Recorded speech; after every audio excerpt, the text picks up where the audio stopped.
Explain to the press. I've been tested again today. I'm clear across the board. But they keep telling me because this has to be 10 days or something, I got to keep wearing it. But don't tell them I didn't have it on when I walked in. That was President Biden joking about not wearing a mask after First Lady Jill Biden tested positive for COVID last Monday. It's been a long time since we talked about the coronavirus pandemic on this program, but with fall just around the corner and cases rising and a new booster shot expected this week, we wanted to check in with Dr. Anthony Fauci, who is now a distinguished university professor at Georgetown University. Dr. Fauci, it's great to have you back on the program. I want to start with that moment with President Biden joking about, not wearing a mask. As I understand it, under current CDC guidelines, he should be wearing a mask indoors because obviously close contact with the First Lady. Is it time for those guidelines to be revamped? Are they out of date? The CDC continually, John, relooks at the kinds of guidelines they put out. So I don't want to get ahead of them and say that they should, change them, but certainly they reevaluate them intermittently to make sure that they're up to date with the current scientific knowledge. And I want to ask you about this current uptick. I mean, anecdotally, I think all of us either have had COVID again or know somebody who has had COVID again. How concerned are you? What's your level of alarm about the current situation? Well, John, I wouldn't say that I'm alarmed, but I'm certainly keeping an eye on it. There's no doubt, as you know, and reported just a moment ago, we're having an uptick in cases, which is being reflected by an uptick about 17% or more in hospitalizations. There's no doubt that that is going on. And since we're now at the end of the summer, it is likely that that will increase as we get into the fall and the winter. So we need to be prepared for it. I don't think at all, though, again, you always have to keep yourself with an open mind with this virus. It's fooled us before.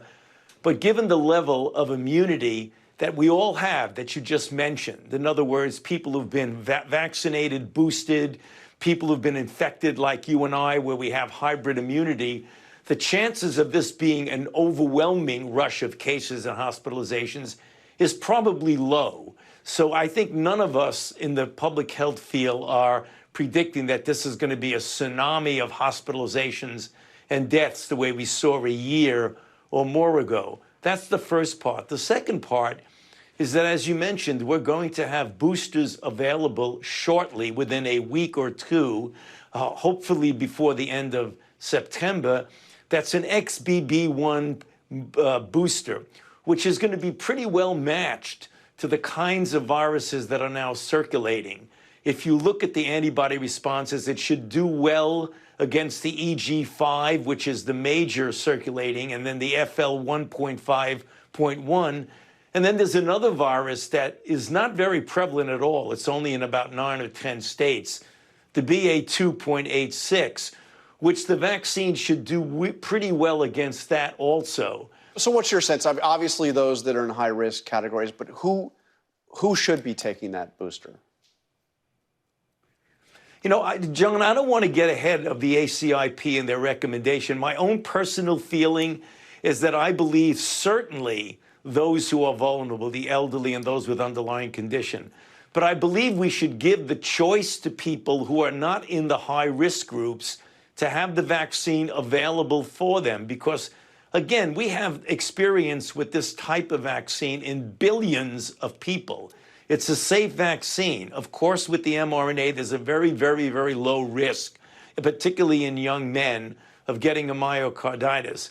But if you look at the risk of myocarditis from COVID itself is greater than the risk of the vaccine. Okay. And so from my own personal standpoint, yeah, I would say that make it available for everyone, but certainly recommended for the high-risk people. And we're almost out of time, but I want to ask you, there's a new study out that suggests that masks were actually not effective, at least in a global sense, in containing the pandemic. What is your sense, looking back at all this? Did masks prove to be less effective than you anticipated? You know, John, some of the studies that are confusing, the study that recently has been now quoted a lot and causing a lot of confusion is this Cochrane study, which even the people who run the Cochrane studies say that that study can be misleading because people have commented on that study saying absolutely masks don't work, which is absolutely not the case because there are a number of studies that show that masks actually do work. And there's a lot of confusion when you take a broad a series of studies and you look at them in a meta-analysis. Only a couple of those studies were specifically looking at COVID. So I think we better be careful that that study that people keep talking about can be very, very misleading. There's a lot of good data that masks work. But you've also said we're not going to go back to the time of federal mask mandates. That's a thing of the past. No, I don't see that in the future at all. I mean, I can see that if we get a significant uptick in cases, that you may see the recommendation that masks be used under certain circumstances in indoor crowded settings. But I don't see there be certainly not federal mandates. I would be extremely surprised if we would see that. There may be local organizations that may require masks, but I think what we're going to see mostly are if the cases go up, that there might be recommendations, not mandates. There's a big difference there. All right, Dr. Anthony Fauci, thank you for joining us. Thank you. Good to be with you.